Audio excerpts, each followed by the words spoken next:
Hello, welcome back to the AF Bathroom and Heating podcast, Fired Up with AF. Thank you for tuning in again. I've got a guest with me again today with Bryn. So Bryn is from Wales and he runs his own gas and heating company. So Bryn, if you could introduce yourself, please. Hiya guys, my name's Bryn. We're based in North Wales. The business is called XL Heat Solutions. Lovely, thank you, Bryn. And what is your operation of business? Obviously, Yeah, so we primarily do the heating basis now. So that's like 95% of our work. Where we cover like a rural area. So we do a lot on the oil dash off tech installations, oil boilers for people who don't have natural gas in the local area. We do LPG boilers and gas boilers primarily. We are branching out now into bringing bathrooms back into the business and obviously bringing in air conditioning as well, trying to move with the times. perfect. So yeah, a good kind of operation of business with plenty of things to keep you busy. Yeah, it absolutely does. And so how many engineers and fitters do you have? We've now got 3 engineers, 2 qualified, 1 trainee at the moment. But obviously, because we're expanding now, we're looking to grow the team for the bathroom side as well. And that's 2 vans on the road? We've got 3 vans on the road, 4 with mine.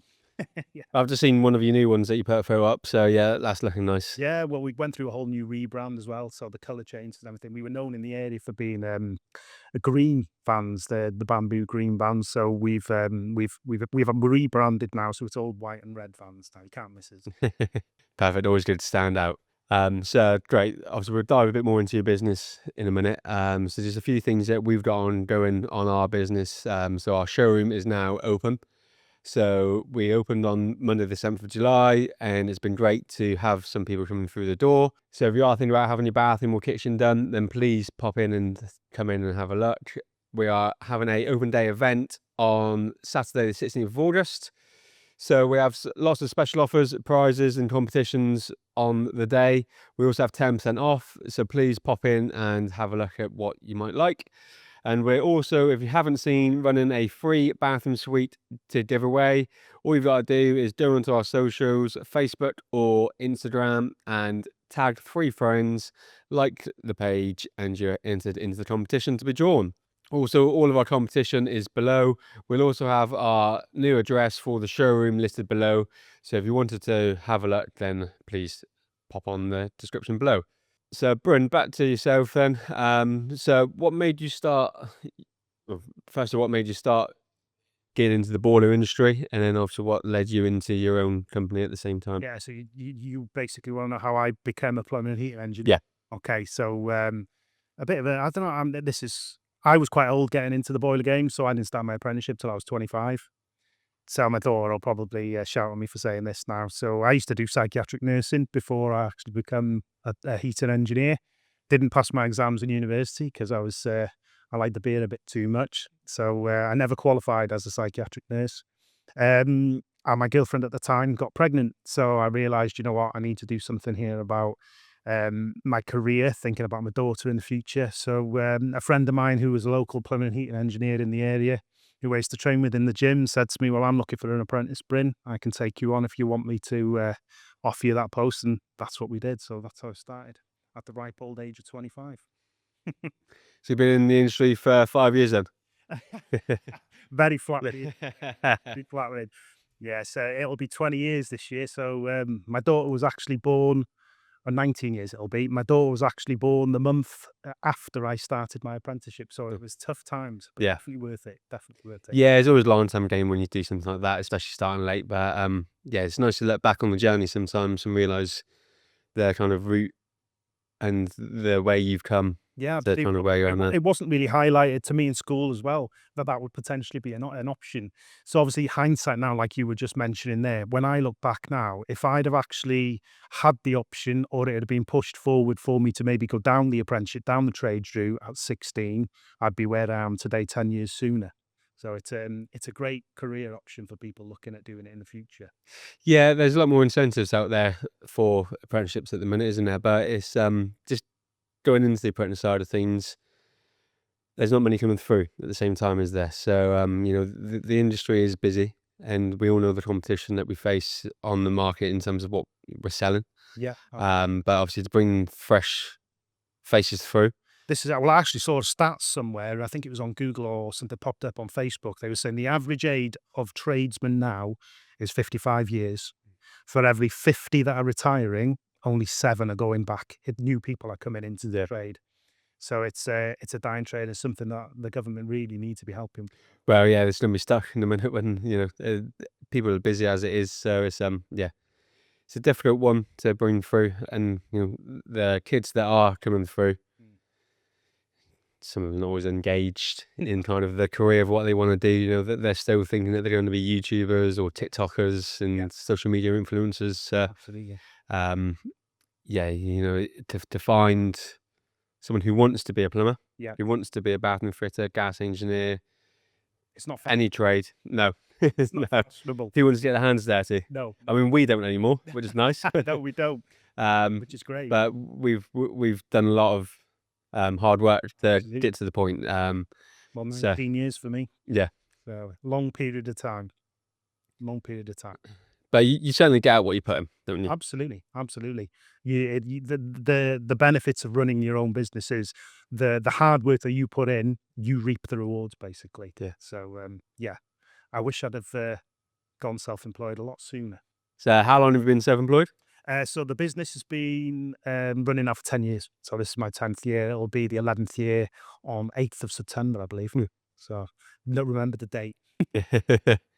Yeah, we got our birthday coming up, so we're 5 in October. So you're still baby then. Still baby, yeah, in all aspects. Yeah. You've achieved a lot in that time, mate. Yeah, no, it's been a fast growth through this periods of 5 years. But no, it's nice, nice to look back on where we've come. And when we get to October for the 5th birthday, it'd be nice to be in the showroom, having sat down, probably with a beer in my hand on that evening. Absolutely. Be exciting to see where you are in And 5 years. well, yeah, maybe a few more showrooms started around Devon and Cornwall. Nice, right? Shout us on the UK. Yes, coming to a place near you. So, what inspired you to start your own business? It's more so, well, in all honesty, I find it difficult working for other people. I'm kind of one of these that struggles with orders. I'm kind of I like to go down my own route. And if I think something's been done incorrectly, I'm quite opinionated. So I will say. So you could say that I didn't maybe work as well with a boss.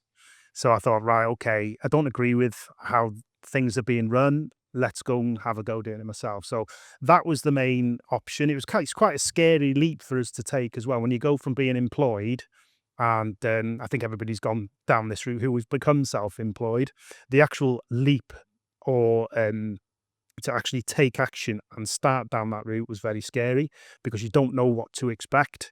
But as soon as I went down that route, it's the best thing I ever did. It really was, because yes, you work hard. Yes, it doesn't finish at 5 o'clock like it does for an employee.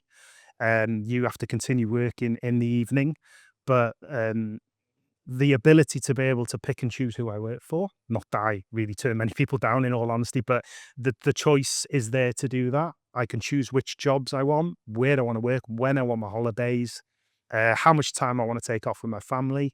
So those are all the things, the aspects that I like of being being a self-employed person. Yeah, no, good. And like you say, we've already said you get out what you put in with that, and that's one of the main things. Is the flexibility. Yeah. With having the boiler business, and again, you said about kind of being unsure of starting of kind of the process and bits, but it's also being unsure how to actually run a business, isn't it? Absolutely. Obviously we only watch our ex-business owner, Yeah. or several, depending on who we worked for, and we try and we think we can do a better job than them, so we try and mold kind of all the good bits that we've seen, Yeah. and take away the bad bits, and that there's no one or nothing to say that we're still not running it in the bad way, but this is why we're here on the podcast, and while we're doing the training that we're doing is to make sure that we are at least believing we're doing it the right way, and pushing the business the right way forward. So obviously you started late with being a 25-year-old apprentice. Yeah. What was your background? The background before that, I was doing nursing basically. So as of the age of 19, I think it was, I went down the psychiatric nursing route simply because, as a lot of people are the same, but my family were a background of nurses. My dad was a psychiatric nurse. My mum was an occupational therapist. So it's kind of the natural route and the natural progression for us to go down. I did enjoy it, but again, it was um, it was very repetitive. And being young, I I used to go out a bit too often. I think my priority when I was 20, 21 was going out drinking and chasing girls rather than the actual exam side of things. So I failed one of my exams. I carried on nursing, didn't go back to the university, but it wasn't really the career for me.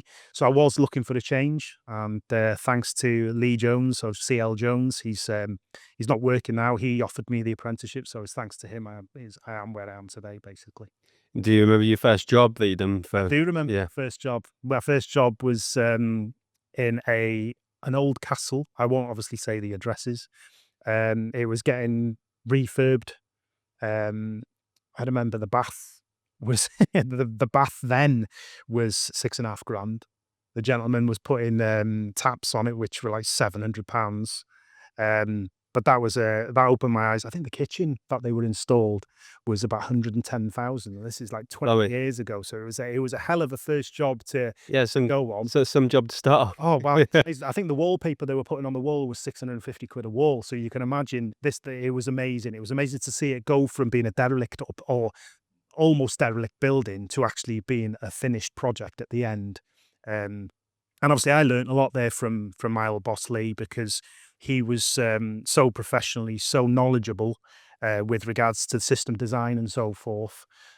Seeing what the system that he put in, it just opened my eyes to what can be achieved. But also, I saw it as a challenge, a new skill to learn. But that property is actually for sale now. I think what's the Chelsea football manager's name? The Italian. I can't remember. He's gone out the head. Mourinho, is it? Marina's one of them there. Yeah, he actually went to look at this property and was looking at buying it at one point. So, yeah, that was the first job I ever did. I remember I was where I was as well, because, like I said before, I started my apprenticeship the month before my daughter was born. And I remember getting the phone call. I remember which job it was when my girlfriend phoned to say that my daughter Ella was on the way. I was fitting a bathroom. I was in my hometown, but I remember the exact property. Funny the things you remember. Yeah. There's all memories. There's big changes of our lives there, isn't it? You know, new job and them as Absolutely, new babies. So, start. yeah, New start. absolutely. And then no looking back from there on. No, no, always looking forward. Always looking forward. Good. So obviously you've then developed yourselves through the kind of mold of 10 years Yeah. into now a business owner. Yep. How would you pick up life skills and turn that into kind of a leadership role in managing? Yeah, so what I tended to do there, because I was employed by different people, Lee was great to work for. I worked for few big companies who I don't think had very good managerial skills. So it was a big adjustment for me as well, because I went from working on the NHS, who you've got to be very respectful to people. You can't swear and shout at them. You've got to follow a process if you're not happy with something, to working on sites where people are effing and jeffing at you constantly. A lot of people I used to work for, never grateful for the efforts that you put in. So what I tried to do when I built my business to a stage where I have to take staff on, I tried to reflect back on how I personally didn't like to be treated and do the opposite for my staff.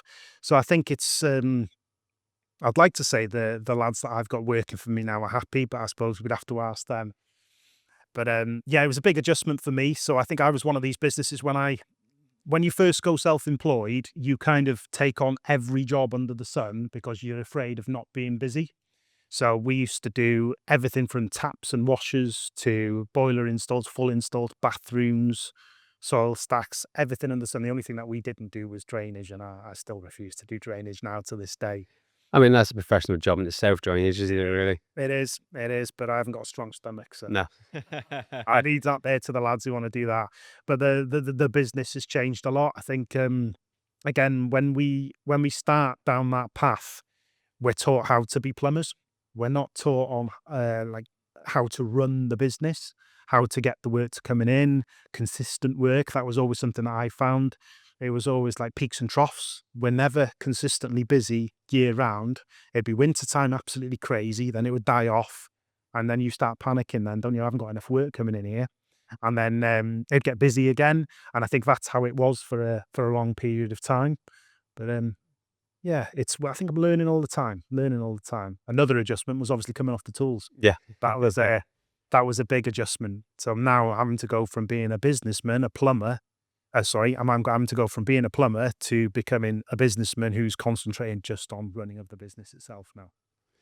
Yeah, it's a big adjustment on that, but it gives you a lot more time to be able to do the management side of things, to track, to make sure that the business is operating Yeah. as it should be, and make sure that you're getting the most out of the team that you have working for you. Yep, 100%.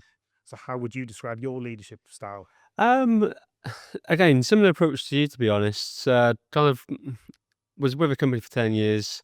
Um, had a great relationship with the boss. A lot of people went and kind of went back, everything else. We've seen a lot of staff turnover there. So I didn't really have too much exposure to seeing different kind of management side of things, but I've always kind of been a team leader in myself. Yeah. So kind of took the bits that I wanted to see from business and kind of just try to dive in and watch other businesses that I could around me as much as I could. And yeah, I tried going now for the more relaxed approach. Um, if you have any questions, I'd like to think I'm approachable. Yeah. I'll be fair with everything. If there's a bit of time off that's needed, then I'm fair with it. This swings and roundabouts for me.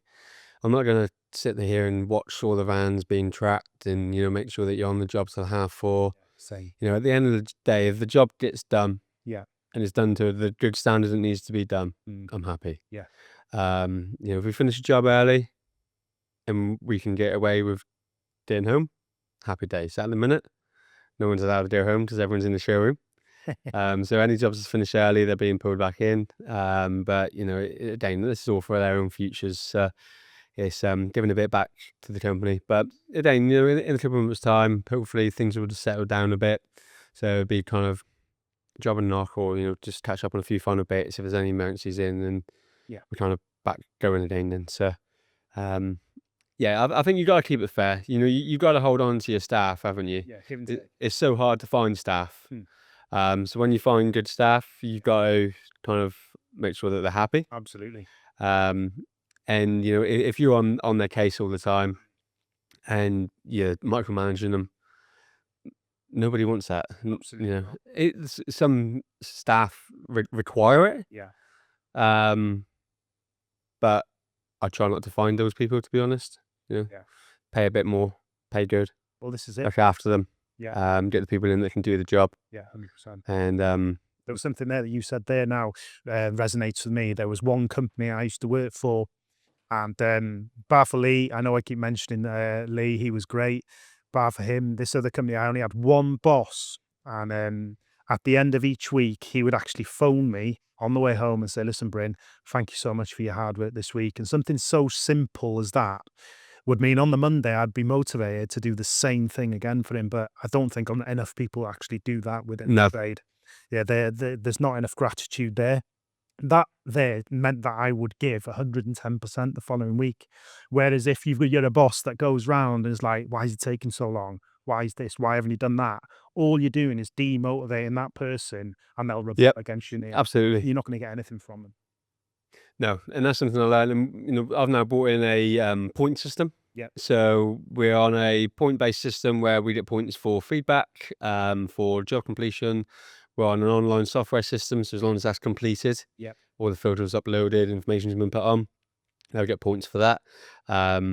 And there's a few other ones there. So, and there's also minus points. So if the waste has been left or if the system hasn't been completed, Yeah. we got a callback. So it gives them the incentive to earn a bit, Yeah. and to make sure everything's done, because you don't want to be losing points. Absolutely. The negative points have been quite harsh. Yeah. They're like minus 20. Trying to save me a few pounds. But no, the whole point is to give that bit back. Yeah. So that then goes towards, I don't want like giving cash, it just goes down the pub. So we got high street vouchers, Yeah. tools, or any rewards. I've said to them, if you want something specific, then let me know and we put this towards it. Gives them that incentive to work a bit more for you, Yeah. not necessarily harder or more, but they've just got that incentive to make sure that things are being done correctly. Yeah, brilliant. And it keeps them engaged. Yeah. You got to keep everyone on side and happy. So Absolutely. um, We actually do something with regards to if the customer's happy with the job and they leave a positive review for us at the end, the lads get 20 quid per positive review. So they're getting something back for doing a good job for the customer. Yeah, it's a win-win, isn't it? Oh, Yeah, it's happy. I'm happy. They're happy. and ultimately that's the main thing, isn't it? That's what I say. Are you happy? I suppose as long as the customer's happy, Yeah. then obviously is a roundabout circle where everyone's happy. Then yeah, Sound very similar, which is good. keeping that customer satisfaction, isn't it? That's what it's all based on, because customers will always talk. It's very hard to build good reputation in the area, so it can be quite difficult to get reviews actually put online for you by customers at times. But if you were to do one thing wrong, everybody would know about it. So it's so important Oh to yeah, make sure the customer's happy. I've got 2 poor reviews on my Google, Mm. and I had a customer in the showroom the other day, and he was talking about one of them. Mm. I've got 90 odd reviews on Google, And they focus on them. and one of them was being talked about. Yeah. And it was about being messy Mm. or dusty. Sorry, when we was drilling a 4-inch hole for the flue Yeah. for a boiler, Yeah. and then a 50 mil hole for the waste. Yeah. So there is dust, and we did tidy up as best we could, Yeah. but we didn't get all points of the kitchen area. Yeah. So there's still a bit of dust left, and that's what was left. Yeah, I just found it amazing that was the one that was being talked about out of all the ones on there. But at the same time, we do get good feedback on our reviews, so it does work both ways. But yeah, it's important to keep on top of the reviews. Absolutely, but it's also important to learn from that, isn't it? Oh, absolutely. As once you see this, as long as you put something in place from that point so it doesn't happen again, then it's a win-win. Yeah, there's only negative feedback that comes through. We sit down and it gets addressed. Yeah. So we have a conversation of how, why, Yeah. what can we do next time, and how can we prevent this. No one wants but poor feedback. So, we build ourselves on the reputation, as you say. So we need to make sure we stay on top of it, don't we? Deal with it. Yeah, absolutely. And you learn a lot of lessons by doing that, then, so don't you? Absolutely. We're all learning all the time, aren't we? We're all Yeah. human. We all make mistakes. Sometimes things get overseen. So it's all about how you deal with it afterwards, so to prevent it happening again in the future. Yeah, definitely. So we're into summer season at the minute, so things have died off a little bit. How are you finding that compared to your winter months, and what sort of numbers are we looking at Okay. that you've been running through the year? Yeah, so we always seem to be very busy on the boiler front now. We've grown dramatically in the last 18 months since obviously we joined Trade Mastermind. We were doing 81,000 a year before we joined, 12 to 15 boilers a year. So we're currently doing, I think we had our record month, which was 20 boilers, which was a couple of months ago, but we're averaging 14 boilers a month now. So there's big growth there. We were so busy in May that May was our record month. So I think we got 66,000 turnover in May, which was great. We have consistent boiler installs coming in now, but yeah, as you were saying, we kind of do. It does peak or reduce a little bit in the summer. Nobody's using the boiler, the heating isn't on, so they kind of overlook any issues. So this was something that I was concerned about. Obviously, with having more staff now, I was thinking, right, we need to make sure that we've got work consistently coming in. So we've gone down the air conditioning route now. So the lads are trained up on their F-gas qualifications, so they can now install air conditioning. So this is something that we've brought in, but we're also branching into back into bathrooms. So we initially stopped doing the bathrooms. That was personally because I hated installing them myself. I think that's because it's the first job you did. No offense to any bathroom installers there. It wasn't one of the favorite jobs that I used to do. So we kind of stopped doing the bathrooms to focus on the heating side of things. But obviously now the business mind is ticking all the time, and I'm thinking, right, we need to diversify. We need to bring in more avenues. So yeah, air conditioning has been brought. We've got another business that's it's just been set up primarily for bathrooms. So we're now going to be employing a team to install bathrooms, and that should be set up in the next few weeks. So that should keep us very, very busy as well. So I'm kind of excited now to get back into bathrooms. So that flame's been relit there now. Yeah. And what's your new brand for your bathrooms? So obviously my business is XL Heat Solutions. So we are the XL Solutions group now. We've obviously just had that set up, and the bathroom company is going to be XL Bathroom Solutions. So Very simple. yeah, I should have guessed. yeah, very, very simple. So we'll just be changing the colouring. So the XL Heat is red with white. The branding will stay the same. So we've had the designs done now. So we're just basically changing it to which is very obvious, similar colour to what you've got on there. Not going back. Not going back to green then. Oh, no, do you know what? I think we would have stayed as green, but the fact that they stopped doing the bamboo colour, we were known in the area as Bryn with the green vans, but they stopped doing it. I think it was too expensive to get all the. I think it was £3,000 a van to get them wrapped. So I thought, Yeah. rebranding, here we come. Yeah. It's needed, especially as you're growing. Yeah, you don't want to do that to every van. Well, this is it. Well, we get a lot of people commenting now when we turn up. They think we're a franchise or we're a big national company, which is what we're trying to portray that we are. But that is the way that I want the business to go as well. So it's giving people good impression. Yeah, no, definitely. It's like I said before, seeing the van sign writing and the designs look great. Yeah, thank you. Yeah, happy with them. Yeah. And so we'll stick to the gas boiler side of things. Obviously, we've got a few things to talk about through your business, but on the gas boilers, how do you find the kind of installs and the quoting side of things? Kind of what's your process? So when I come off the tools, that was a difficult thing for me to actually take that leap. Because kind of similar to when you go from being employed to becoming self-employed, the actual initial leap is quite a scary thing to do. So now that I'm off the tools, the whole idea is I've got employees there now who will do the boiler installations, and I will focus on the admin and the sales side of things. So I am the face of the business now. So I go in person to meet my potential customers. I do all the surveys, obviously because I'm gas site safe registered and Offtech registered. I know what I'm looking for on site. I've got the sales process there. I go meet them, have a chat with them, have a look at what is needed for me to achieve what they want to succeed from a new installation of a boiler or a gas or oil boiler. Perfect. And obviously, when you go out, they are getting the Bryn approach to it. How do you find that your sales impact on that customer? Okay, so how I approach it, I try and just it's quite relaxed, in all honesty. I don't want, I'm not one for a pushy sales process. I like to build a rapport with my customers. But what I try and focus on is I want my professionalism to come across to them. I want to put them at ease. I'll ask them, right, okay, so can you show me what you've got currently? Tell me what your problems are and what you want to achieve. Okay, so I can best guide you from that point on. So they will obviously tell me. I'll go and carry out my survey, and I basically just explain to them which brand I would go for, the reason, boiler wise now, the reasons why I would go for that boiler personally.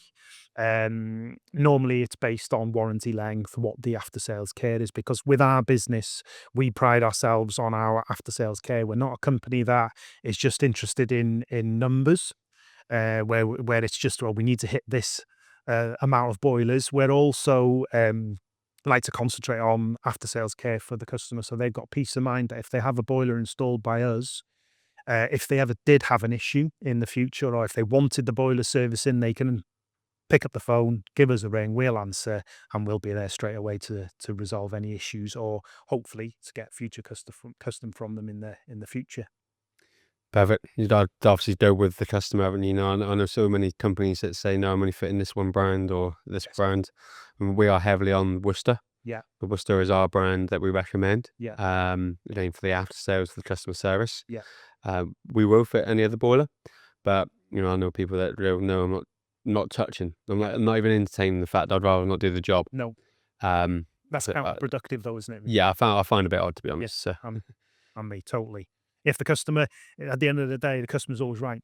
Well, So you can advise them, can't you? Well, I wouldn't really, and these are the reasons why. Give them the option. it's their house, isn't it? So, Absolutely. as long as you can give them the facts and Yeah. the figures that you have, then, if they still do reach it, then, 100%. yeah. 100%. Totally agree. So with the gas boilers, what is your main manufacturer? What is your recommendation? For boilers now. Yeah. Okay, so we're bigger like yourself on Worcesters. I stick to the two brands just to give the customer an option. I stick to Ideal and Worcester Bosch because, again, I think after sales care is the most important. There are boiler manufacturers out there that I know from personal experience of fitting boilers myself. When you do have issues, their customer service isn't there. I shall name no names. But the reason I go for Worcester, everybody knows Worcester Bosch. Go on, let's name some names. Let's have some controversy here. Uh, I'll name you one. yeah, Baxi. Another. Ferroli. Volcera. Yeah, we all know what everyone was thinking. So Yeah, so I tend to stick to the ones that I've personally found that they do react quickly when there is an issue to get the problem resolved. So this is why I stick with Worcester Bosch and I stick with Ideal. We do a lot on Ideal currently. I was Ideal accredited before I was Worcester accredited, but where they had an issue a few years back or a couple of years back, didn't they, when their boilers? So I kind of today I don't know nothing about that. yeah, Didn't see nothing about that online anywhere. yeah, I know. So it was kind of it was kind of a swerve ball, wasn't it? So how all the biz we all had to get around that because it was kind of scary to see. But I think all manufacturers didn't Worcester have a similar issue with the CDI range at one point, and Baxi had an issue. Yeah. I think it's how they again deal with it, isn't it? So as for the two manufacturers, I think you're safe with Worcester. I think you're safe with Ideal because if you do have an issue, if you're one of the unlucky ones that you do have an issue, they're going to get to you the quickest amount of time and resolve the problem. Because there's nothing worse if you fit a new boiler for somebody and then there's an issue within the first year, and then the Or even worse, turns round. issue when it's first fitted, when you go and turn it on. There's nothing worse. And there's always the customer's house where they've had the problem with the boiler before. Yeah, And they go, no, I've had nothing but problems with this boiler, and Yeah. I just want to change it for something reliable. And you go, yeah, come on, and let's go do a Worcester. Yeah, let's go for this.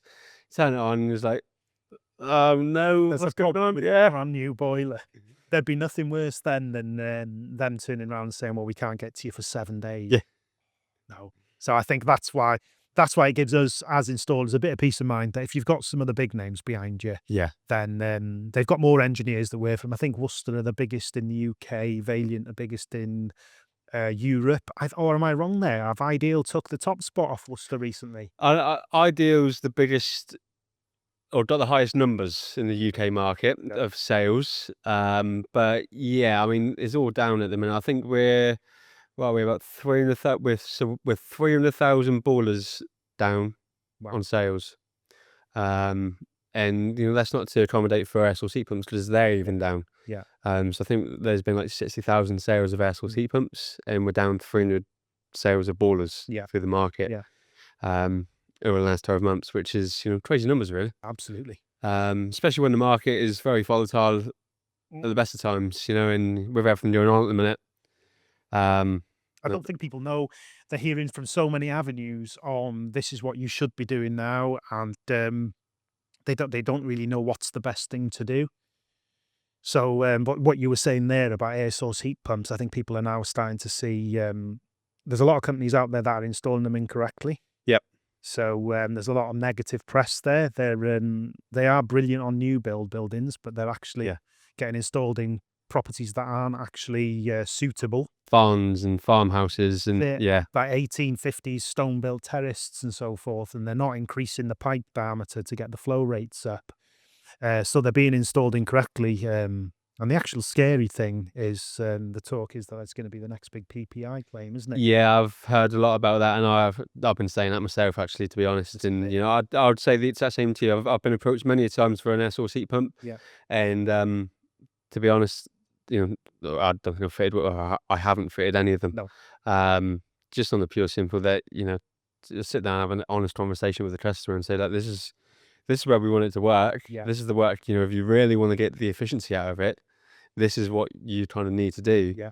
If you want to just change it for your boiler and still pay the same cost, Yes. then you can do that. You can just swap your gas cost for your electric cost. Yeah. But you're not gonna. The whole point of having it is to be efficient. Yeah. And yes, I find that, sorry, cutting across you there, that's just reminded me again of, I remember when I went to do my renewables qualification, the actual tutor who taught us there. So, because obviously we do a lot on the oil side of things, so we're rural, so we get a lot of people asking about air source heat pumps.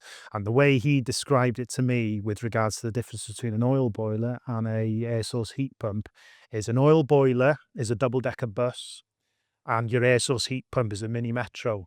You're never going to get the same amount of people from a double decker bus into a mini metro. And I think that was a great way of making me understand that expecting an air source heat pump to do the same thing as an oil boiler is yeah, never going to happen. no. Never going to happen. And it don't help. So you see all the press, and yes, there's grants out for air source heat pumps, but you see the press, and it's we're going to stop gas, we're going to stop this, we're going to stop that. Oil boilers will be redundant. Yeah. I mean, I don't know what it's like around North Wales, but down in Plymouth, where we are, all the roads have just been dug up and replaced with new gas mains, and they've still got more to do. Yeah.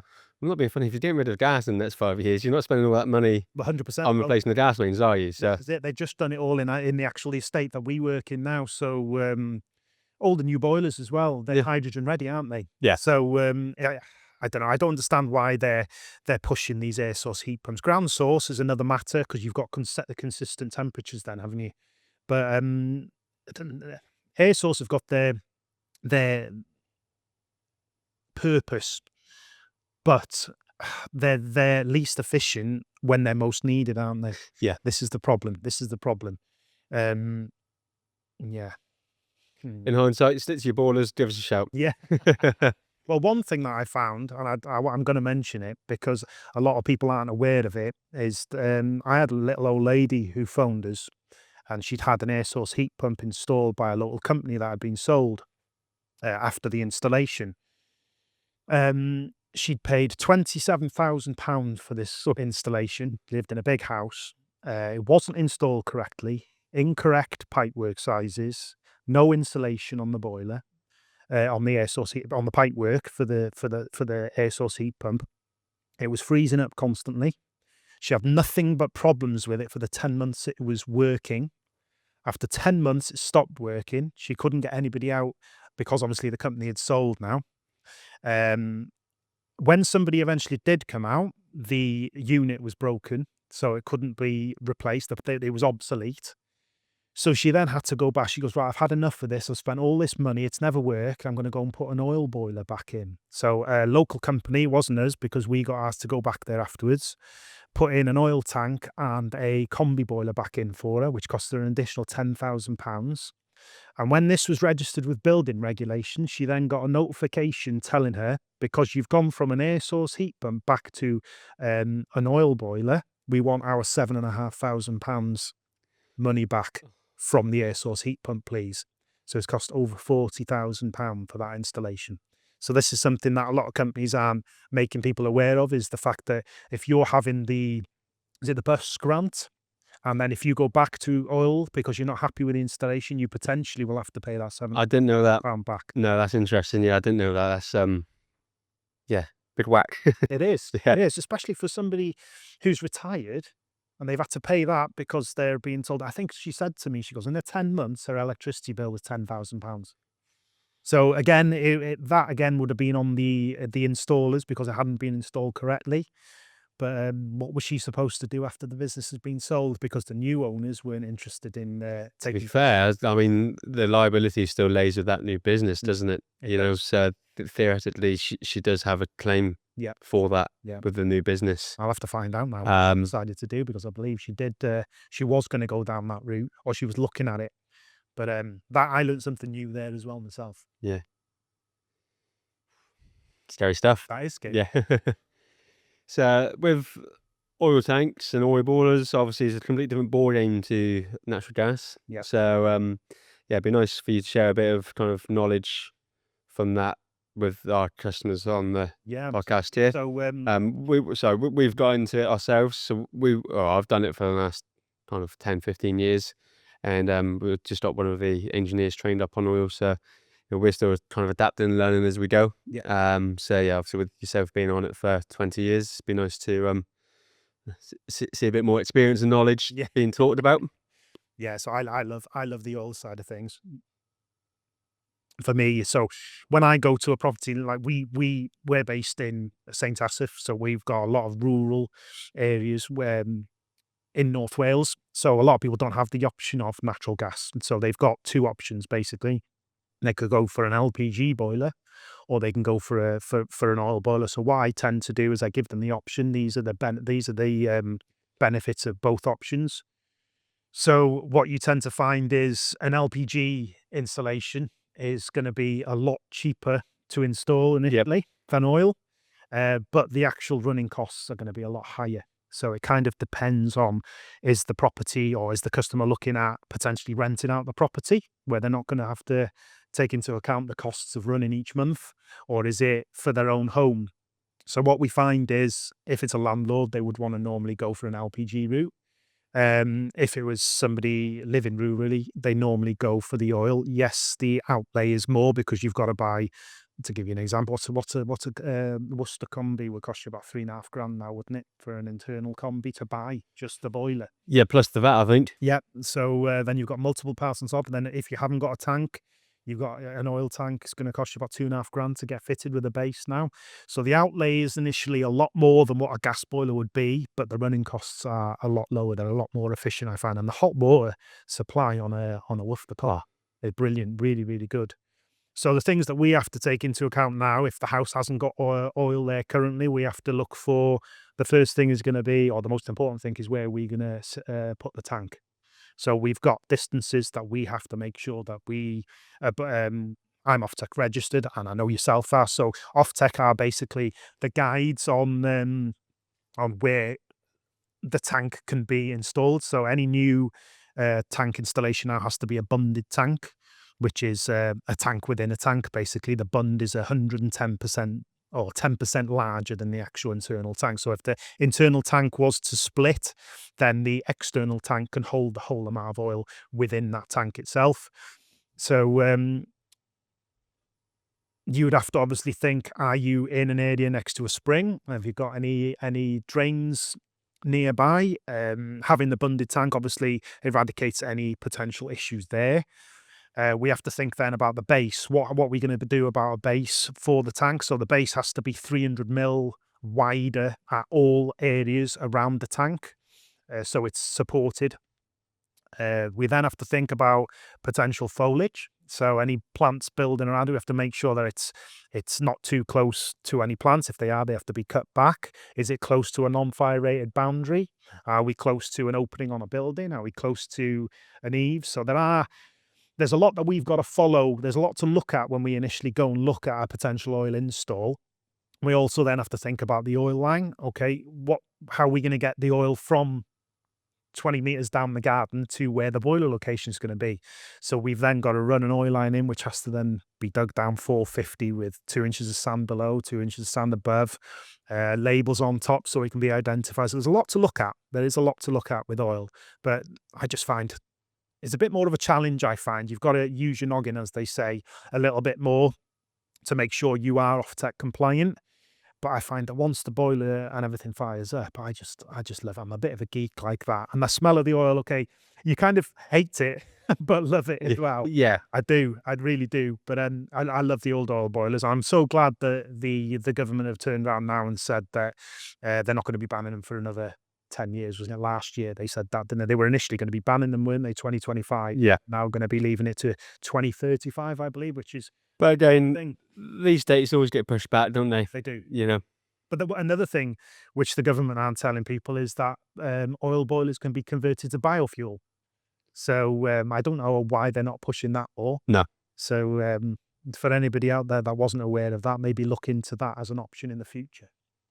Or does they want all these renewable energies to come on rather than these biofuel and oil and everything else, isn't it? So it's Yeah. all about being green, which is great, but there's also aspects of things being operational and practical. Absolutely. Well, we only have to look at Spain now with all the solar panels. Yeah. So there we go. There's a lot to be said. And so obviously with the oil tank positioning, needs to be bunded. There's also fire rated options. Absolutely, yeah. So obviously that allows us to be closer to the It does. perimeters of the boundaries of the houses. If we are in difficult places, Yep.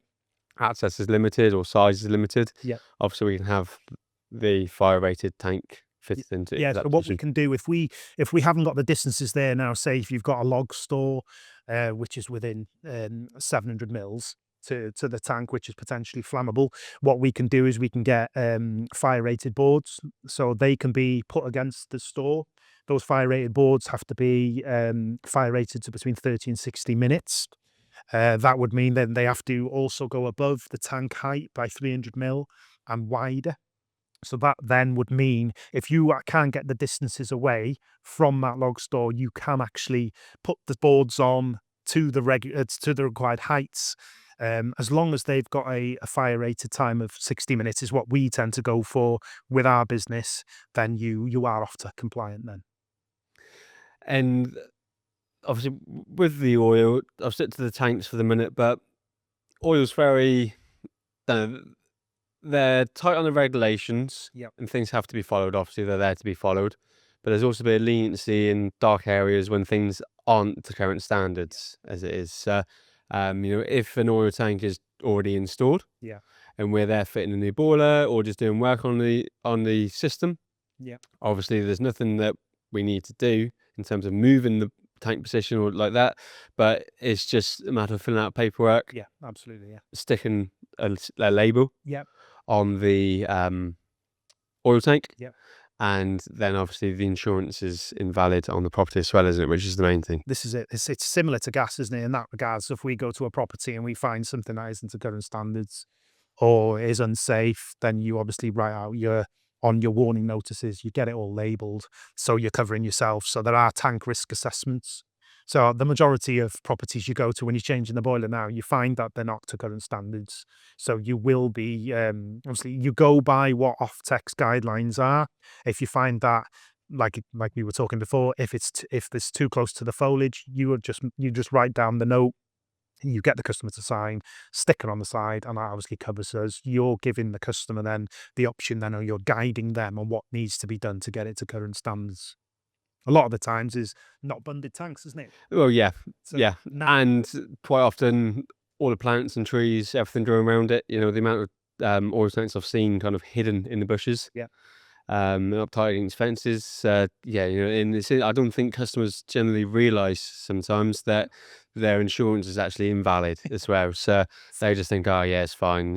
I've got a sticker on the tank, and we try to explain. yeah. We do a thorough handover, but they don't. Have you ever found that when you've installed a oil tank and then you go back the following year to do the service, that it's all been surrounded by fence paneling?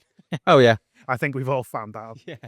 So it's like then obviously that year, then once you go back to the service, you'll be giving them a warning notice Yeah. to say it's not to current standards. So Yeah, we put one kind of quite far up at the top of the garden, so it was, we could get the distances needed from the trees that was around it. yeah, And then, they've got all fence posts and everything up now, and it's like, we've gone all the way up there, ran the oil line all that way more yeah, for us still to be a leader. yeah, exactly. I think we've all come across that at one point or another, haven't we? 100%. But again, it's just a matter of sticking that label on Yeah, on the sides. yeah. It's nothing that we kind of need to enforce as such. So, No, it leaves it's it in the hands of the customer. Then, as long as we're letting them know, then we're doing our side of yeah. what we're responsible for. It's then down to the customer then to And if there's a problem, you can see it because oil is obviously visible as yep, opposed to gas. yep, 100%, 100%. So then obviously down onto the boilers. So we'll run the micro bore. So there's no fittings through the floor or buried Yep, in the floor level, and there's only compression fittings to be used on the oil line as well. yep, no soldered. No, And allowed. then obviously onto the oil, we've got multiple positions that we can store the oil boiler itself. And obviously the good thing about oil boilers is that you can have external oil boilers as well as internal. So obviously they can go either way. They can be quite big, so it's nice to get them outside. Yeah. Um, you know, is there any preference to yourself? Yeah, so what I tend to when I go and do my surveys, I'll again make the customer aware that obviously if we've got an internal boiler there now, and the flue's going through the wall directly. First thing I'll do is obviously check outside. Could we potentially put an external boiler here with a plume kit? Is it going to be easy to connect up to the oil line? But I always go for the external boiler if I can. If that would be my personal preference, and the reason I go for that is oil boilers tend to become a little bit smelly as they age. So that's the way I approach it with the customers. Say, listen, we can put an internal one in, or we could put an external one in, which is going to be a little bit more, but it's going to free your room here to put a washing machine if you want to put a washing machine where the boiler is now, and you're going to avoid the smells as the boiler gets Yeah. older. Any noises, anything from that is all outside then, isn't it? So 100%, 100%. I think the external boiler, if they've got the room, is always going to be the better option. yeah. And they can be quite seamless as well. So they are in the green waterproof casing. Yeah, We've had quite a few fitted where we've gone back to servicing down on seafronts. Yeah. And they last well, don't they? The casing's very bulletproof. absolutely. Well, was it? I think Grant do like a creamy color, don't they? And Yes, obviously, they do, yeah. Flow do a lovely looking one now as well. They do a black, and it looks really, really good, like a really good, nice piece of kit. And that's no, I'll have to look into that. So yeah, I mean the trouble with the oil ball is the weight. It's anyone that's ever touched an oil ball knows how heavy they are, and I've actually had one on my foot. Yeah, I have as well. Yeah, 184 kilogram empty is what I think the new heat slave is. Yeah. 184. yeah. So we do quite a bit with Navion on the oil as well. Yes, Just you say. they're very cost effective. I think the internal of the gas and the oil boilers are very well built in the kind of process that they fire up with the blue flame and low flame technology they have. And they're a lot lighter because there's no cast. There's all stainless steel inside. So yeah, They it's got a bit quite easier. a high kilowatt range as well, don't they? Yeah, they do. So they go up to 36 Right, on the oil, and then 50 on the natural gas. right. And they're all rateable as well. So when they first came out, it was just one boiler Yeah. on each range, and now they bought out because people want adjusting them. They bought out the different models now and sizes. But yeah, it gives you. I'd quite like the display, the setup on it. Everything's fairly kind of easy to use, Right. low maintenance on it. Accessible, is all on clips, so you don't got to pull kind of loads of parts apart to get to anything. If you need to access anything, it's just a couple of clips off and it's all in place there. And there's a normal flue. Flue's a big one, isn't it? Yes, literally. Yeah, I mean, especially the thing is with the Worcesters, they're great boilers, aren't they? The Worcester oil boilers are fantastic, but it's the products that you have to put with it. You then got to do the 5-inch flue. You then got to do the Worcester kit, the Worcester filter. So where a Navion boiler will be cheaper to buy, Yeah. it's also cheaper on all the accessories. Yeah. So you may save yourself best part of £1,000 sometimes on the boiler. Yeah. And you could also save yourself, depending on your flue run, a good 300 quid. Yeah, well, I found that with Warm Flow. So the Warm Flow Pro, I think it's the Aventis now, comes with a magnetic filter installed, comes with a fire valve, comes with a pressure reducing valve already installed, and a shock arrestor. Oh. So, and this is within the price, so it's all already there, and it's all saves on time for the installation. Well, yeah, absolutely, yeah. It saves space, doesn't it? It comes with the standard 24-litre expansion vessel, which on most boilers, the first thing that goes wrong with a boiler is the expansion vessel, isn't it? So Yeah. I believe it's twice the size of the other like Grant or Worcester's expansion. I know Worcester's is 12 litres, isn't it? So So how does the warm flow compare on price with the Worcester? I think they're about £300 cheaper. Oh. To be honest, but that's obviously incorporating you've got the filter in there as well. Yeah.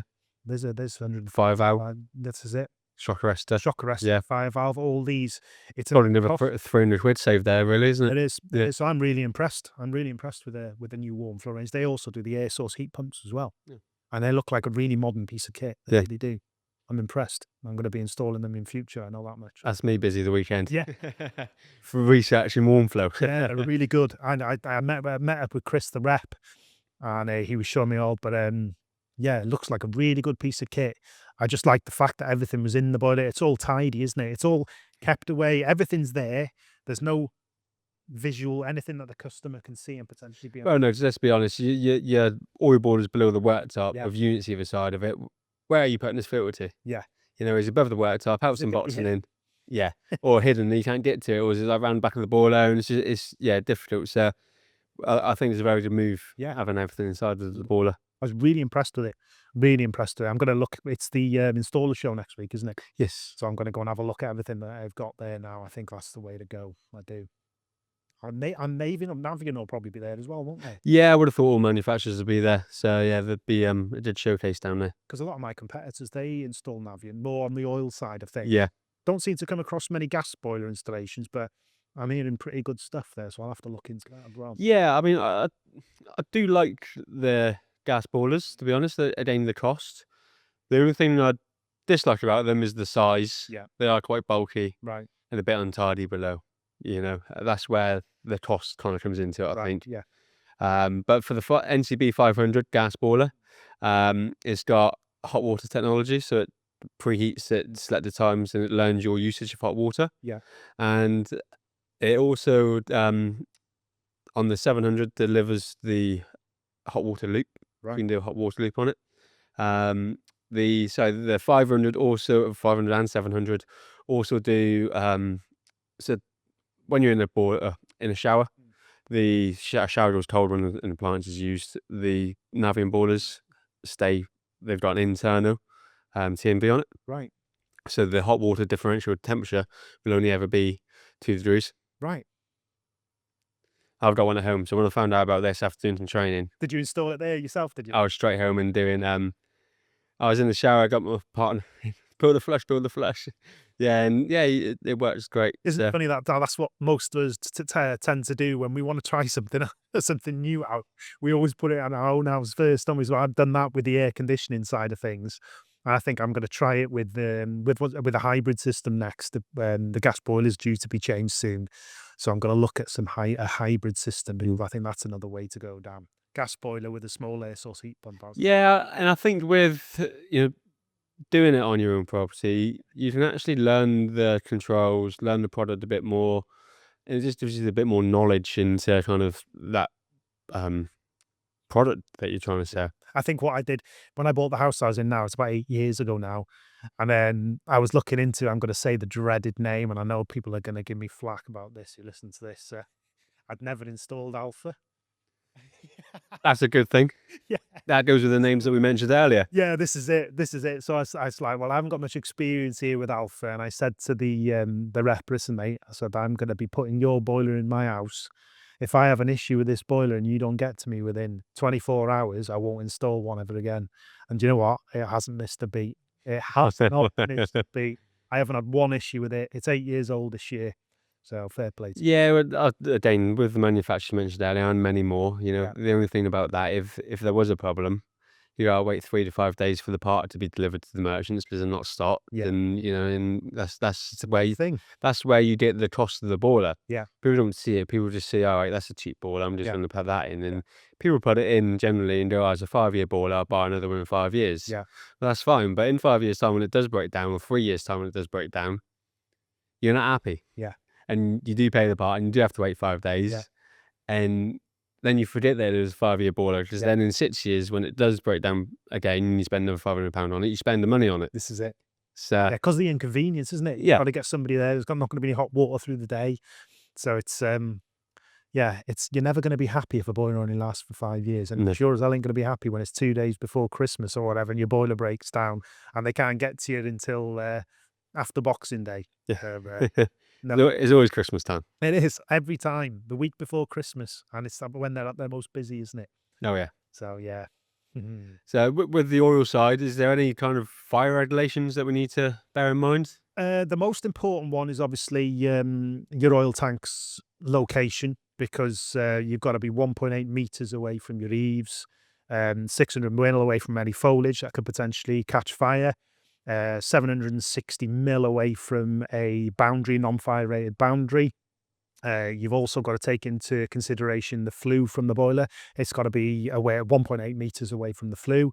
So I'm trying to think off the top of my head what they all are now, but there are quite a few things that Yeah. you need to obviously take into account with the location of your boiler and also of an oil tank. We found one recently. A gentleman asked us to go and do a service of an oil boiler, and when we got there, It was about 700 mil away from a non-bunded tank with a split in it.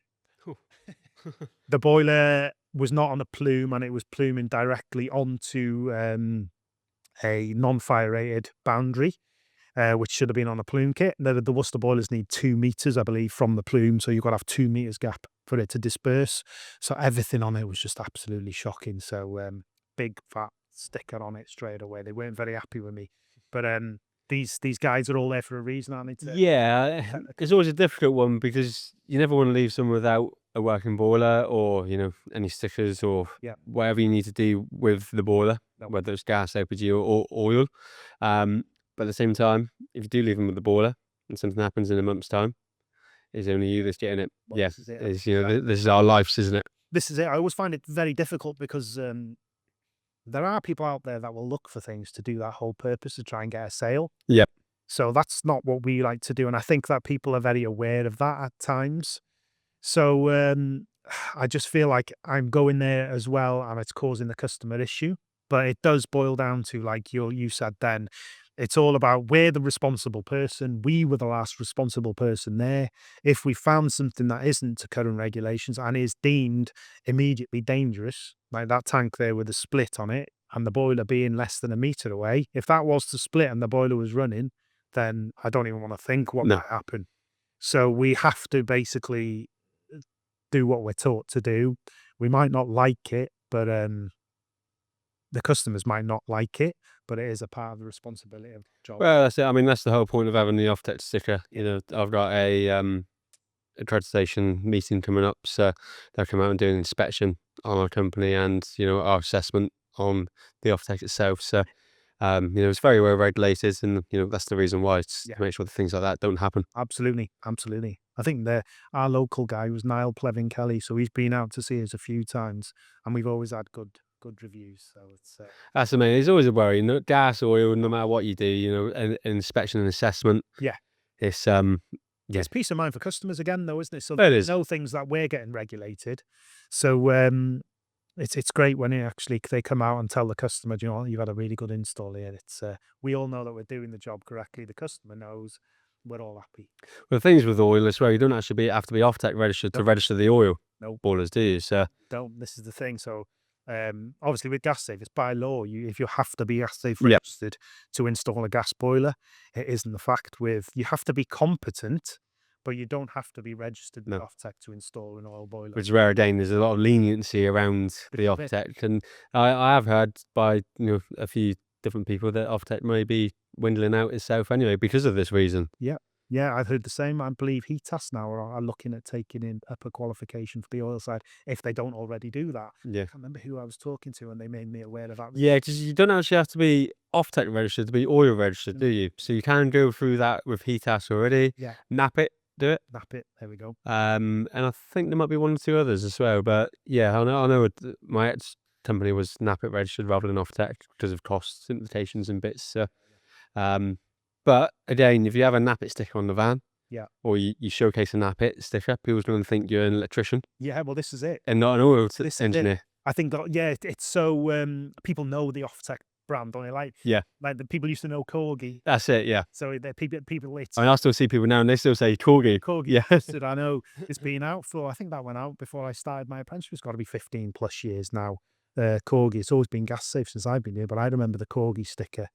But it's funny how people stick with that. Seems to be what people go by then, isn't it? Yeah. So yeah, it's I think you're just playing it safe, aren't you? If you go by what Offtech say, how they say it should be done, then everybody's happy then. That's it, yeah. Peace of mind. Yeah. So moving on to bathrooms then, Bryn, something that you're kind of tipping your toe in or diving into really rather than tipping your toe with the new company. Yeah, gonna dive. How have you found the initial setup with bathrooms? Obviously, how have things changed from when you started to now? Yeah, so it's a big change now because it's got to be 10 years since I've done a bathroom myself personally. So it's looking at what I can offer to the customers now. So I was talking to you before we started the podcast about FIBO boards. That seems to be a way that a lot of people are going down now, which that kind of looks really good to me because I think what we used to struggle with in the past with doing the bathrooms is you've got so many tradies that need to come in a specific order. So we'll go in, rip the bathroom out, plumbers do the first fix, get the shower base down, then you have plastering, or you've got to get your tiler in, and there's a lot of organizational side of things to take into account.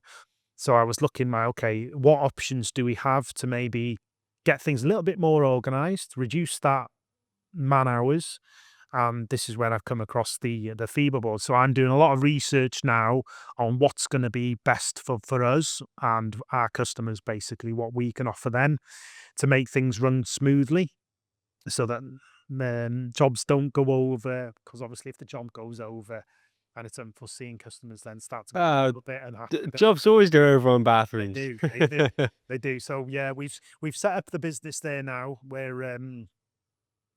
We're about to order another van, and obviously need to get that sign written. But I'm excited to see what we can do, because the amount of customers that we used to have, existing customers that used to call, "Hi, Bryn, do you still do your bathrooms?" And I'm turning them away. It was kind of, I was turning them away because I didn't want to do them. But then obviously I realized then that, well, it's not me going to be doing them anymore. It's going to be my lad. So it's kind of counterproductive for us to turn that actual work away. So I've actually sent loads of emails out to all my customers now saying, listen, we're going to be bringing bathrooms back in. Please get in touch. And it's kind of been a really good thing for the business now. So we've got that many people that we've got to do quotations for. So we teamed up with City Plumbing is who we've teamed up with, because they offer a design side of the thing, Yeah. side of bathroom installations. So that's going to take a little bit of time. I'm not going to have to go there personally and do the design side of things. So that's going to help us. So you'll go to the job initially, make the job, contact, yeah. and then City Plumber will come out behind you and do a in-house design. Yeah, so we've got a really good relationship with our local City Plumbing on the heating side, and it just kind of made sense for us because they had their bathroom showroom when in our branch. I can go to see the customer. They say we want a new bathroom doing. Go there and meet them or talk to them. I can say to them now, right, okay, what we'll do now, you can go and visit the City Plumbing store here, have a look at what you like, have a chat with the gentleman there. He'll come out, he will design the bathroom to how you want it. And then we can then take over then from that point, once we've had a price for what the customer's chosen, and do the installation for them. It just makes the whole process a bit more simple. We've obviously got big ideas for the future. So with regards to, I think, similar route to what you're going down now. But at the moment, I think that's the best option. Come into our showroom franchise. Absolutely. Absolutely. That's Branch the way out into I wanna North go. Wales. Yeah, absolutely. That's the way I want to go eventually. I'm always thinking now about other options for the business, and potentially kitchens and bedrooms and so I forth. think you gotta look forward and see what's next. You know, I kind of hit a milestone at the start of this year where I took on 2 sales guys, Yeah. one for boilers, one for bathrooms and kitchens, and it was fantastic. And it was like, well, I've kind of set out in business to achieve this goal. Yeah. Because I knew that once that goal was achieved, a bit of time would be back to me. And it was, what's next? Yeah. You know, and it was like, well, I've got time. Yeah. It was like, what do I do in my day? Yeah. You know, and obviously we fill it, but there's always stuff to be done. And, you know, I was then having meetings with merchants and, you know, setting up some other things. But just go through a few days each week, really, where it's like, it's feel a bit disjointed. And you know, it was like, Only so much golf you can play. yeah, well, I wish I was playing golf, Bryn, to be honest. I mean, yeah, we'll get there eventually. I might play 2 rounds this year, I think. So, yeah, don't know if dust myself off when I get back out. Yeah. But no, you need that focus to keep Absolutely. rolling, keep going. You know, we don't want to slow the business down. No. You know, we need to keep on top of things and keep things pushing. And you know, bathrooms is key. And you know, things have developed so much. Like you say, with bathroom panels, there's, you know, 4 or 5 different manufacturers there. Really, we fit quite a lot of multi-panel. Right. So we got multi-panels showcased in the showroom. Yeah. And you know, it's a very nice product. They do the tile designs, they do herringbone, some of the Fibo as well. Fibo have a lot more smaller tile Yeah. panel setouts and more tile variation, where I think multi-panel are a bit more showcased really for the larger boards, the plain, or say plain boards as it is, the 1200 by 2.4s. Yeah. And they're obviously got their own designs and bits on. So and then you got the click flooring as well. So we fit quite a lot of the clip flooring, the OVT flooring. That's very, very popular. Yeah. So yeah, you don't really need it to trial out really unless you've got plastering. Yeah. And then that's a Dana, a job in itself, really, isn't it? Don't make too much mess plastering. It was a lot of prep, wasn't it, for the tiles? And yeah, don't get me wrong, tiles. It's a great finish. It's waterproof, isn't it? If they're installed obviously correctly. But the time that's involved at times, especially if they're little tiles as well. Oh yeah, yeah, and I mean the boards are waterproof. Generally they've got a 25-year warranty on them as well. So if something fails, you can generally see it. Yeah. So it's quite nice to see. And the amount of jobs that we've done with tiled panels, Yeah. they do look like tiles. Yeah, they look brilliant. I just went in by chance to Juice's and he goes, "Oh, if you're doing bathrooms, have a look at these boards." And he showed me, and it happened to be Fibo. So I've had a look online. I'm like, okay, because I had loads of questions. Well, how do you install them? It shows you how you can install on stud. I was like, well, okay, well, how are you going to install them on solid walls? And it all looks pretty straightforward. But then I'm just asking the questions which customers would be asking. So it's that, how does that stay waterproof? And there's a video on there showing how they left water in there. They put them on on 3 walls with a clear on the front so you could see, and filled it up with water and left it there for like 3 months. It was just didn't leak at all. So I think it's kind of an adjustment for people. Initially, you think, "Oh, it's wood. How's it going to work?" Especially with MDF. It's an MDF core, isn't it? So But it's like the things are moving forward all the time, and as a business person, you've got to be constantly adapting and moving with the times. Otherwise, you're going to get left behind, basically. yeah, no, absolutely. And like I was saying, an MDF core, they call it a waterproof MDF as well. So it makes you scratch your head even more about it, but it works. So that's the main thing. So it'd be nice to see you do some bathrooms. Yeah, Have to send me over some photos. absolutely, absolutely, absolutely. So there's some. I'm really excited for it now. I'm quite impatient at times, so I've just got to wait for everything to be ready now. Just to Yeah. say to the lads, I struggle sometimes finding employees. That's where we struggle on, because I think it's all round at the minute, isn't it? I was speaking to a mate of mine in Plymouth actually, and he's quite a lot commercial based. He said he went into the merchants for the first time like 6 months last week, and he was in there with 6 other vans. He didn't recognise one of them. And it is like that. Is because I don't know what it's like by you, but again, we've got no large companies around us. There's a few mid-sized companies Yeah. doing bathrooms and heating, but Yeah. there's no large companies. no. There's probably 2. Yeah. Really. And that's only at 10. It's not like 20, 30s. No. I don't think there is anyone on that. There's one company I used to work for. I don't think they had 10 employees. Trying to think who would that be now.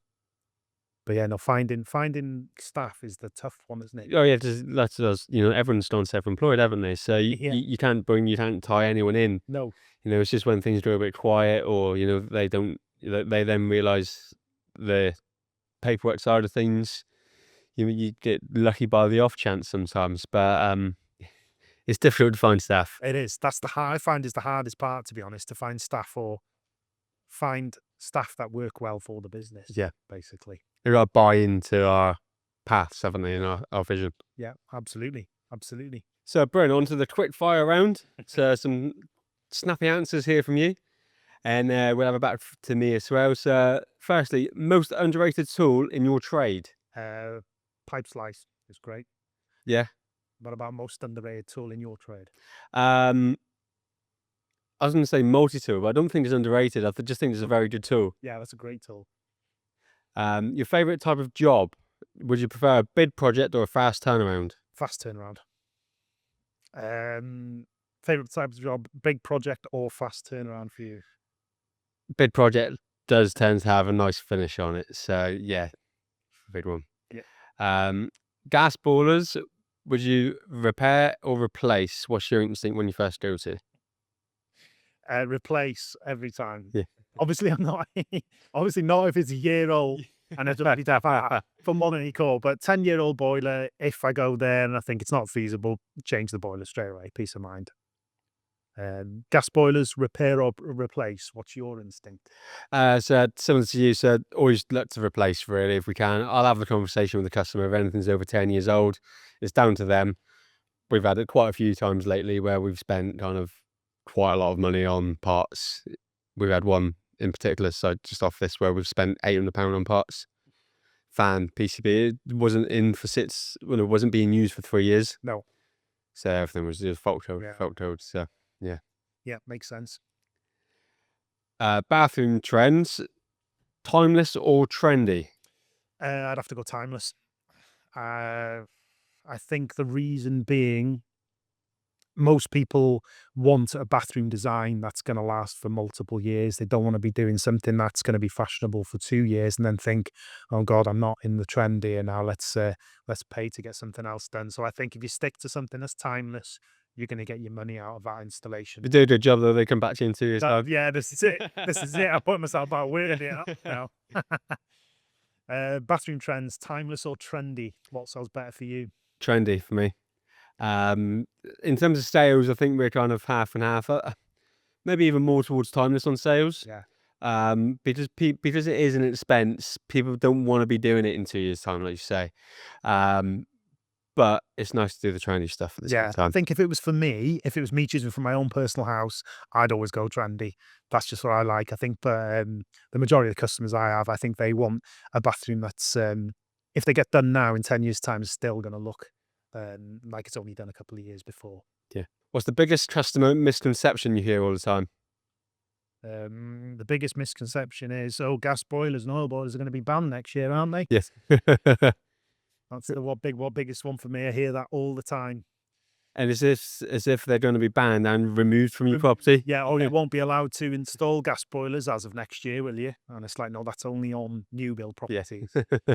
So that's the biggest misconception I hear all the time. And biggest customer misconception you hear all the time. Oh, that's an expensive bathroom. We hear it quite a lot where, oh, my mate's had his bathroom done for 4 grand, Yeah. but we want this and this and this. We want Jebrick wall frames. We want, cross water showers. And he's like, well, yeah, what's your mate had for £4,000? A bath replaced for a shower. Yeah. Right. And you want a full bathroom done with all these names in. Yeah, champagne tastes lemonade money. Yeah. It's always the cost, it's never the spec. No one ever asks, oh, so what did you actually spend? Or what did you get for that 4,000? I've had a bathroom done for 4,000. There's a bathroom. What do you mean? What did I get? Yeah. It's Well, not what it said. like I was saying before about that castle I worked in, 6.5 grand for a bath. You can buy a bath for a couple hundred. Yeah. The fiberglass one, it all depends on the brand, where you're buying from, and what the finish is like. Absolutely. Yeah. Yeah, big differences. Yeah. And that's the thing with bathrooms and kitchens. There is that range of things you gotta know your products with a bit more. Yep. One thing you wish every customer understood. Uh, that if we quote on the job, say 5 grand for the whole job to be done, we're not pocketing the 5 grand for ourselves. There are parts to come out of that money, which goes to the merchants. We're not making £5,000 on that job. So obviously, yeah, we're making our labour side, but I just wish every customer understood that the labour is what we make and the parts are included in that. One thing you wish every customer understood. I'm trying to tie it in with you, to be honest. You don't make the money that you invoice, but also that the profit is not a swear word. Yeah. We're in business for profit. Yeah. We operate a business. The business needs to make profit for reinvesting on assets and reinvesting to grow as a business.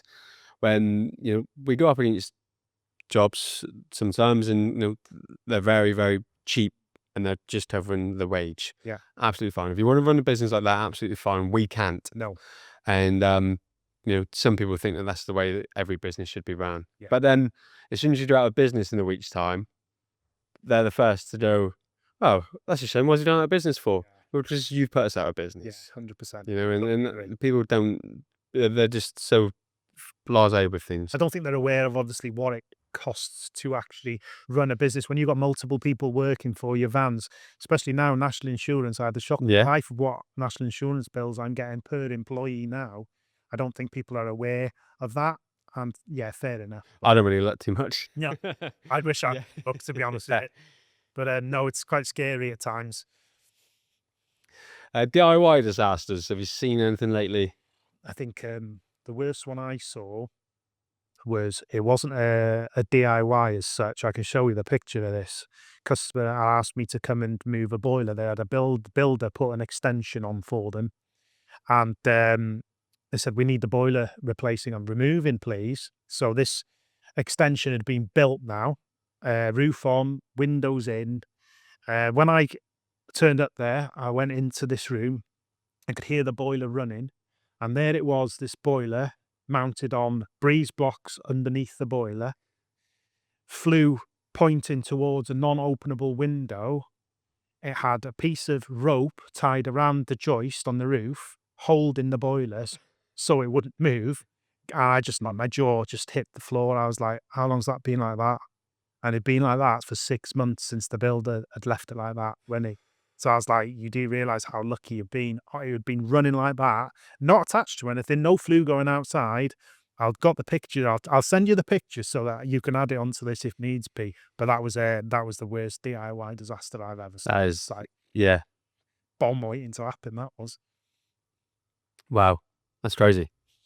very crazy. I got my jaw literally just like, I could hear it running, and when I walked into the room and saw it, I was like, I disbelief. mean, it's crazy that it's been in place for 6 months, and it's also crazy that the people are actually still alive. Yeah, absolutely. And there was a terrace property.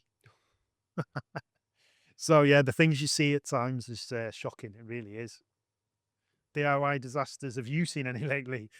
Um, I haven't been on any visits lately, to be honest, but one that I seen not too long ago was went and had a look at a job to do some silicone in the bathroom, just to re-silicone, and I was all right, yeah, bit of silicone's on, a bit mouldy. Nah, they've done their own bathroom. And it's like, I need some more tubes of silicone. The grout lines didn't meet. The silicone was like 16 mil gaps, and yeah.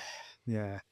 But then, obviously, not everyone can afford to do a bathroom, so I completely get it. And she was over the moon with the bathroom, Yeah. but it was just really, The problems it can cause with water or leaking, yeah, it ends up costing you a lot more that's it, yeah. over the long term, because a lot of the time you don't even realise, do you, until you get the bath, until it starts coming through the ceiling, and then the damage has been done then, isn't it, a lot of the time. So careful, people. Come to the professionals if you need your bathroom doing. Absolutely. So that brings us up to the end of the podcast. So thanks for listening. Thanks for your time. Bryn, thank you very much for your time on this. Been a pleasure to have you on and learn a bit more about your business. Thanks for having me. If there's any questions that you have, please get in contact. Our details are on the bottom of this podcast, on the description. So please reach out to us if you'd like to have any more information on anything we've discussed today. Thank you. No problem.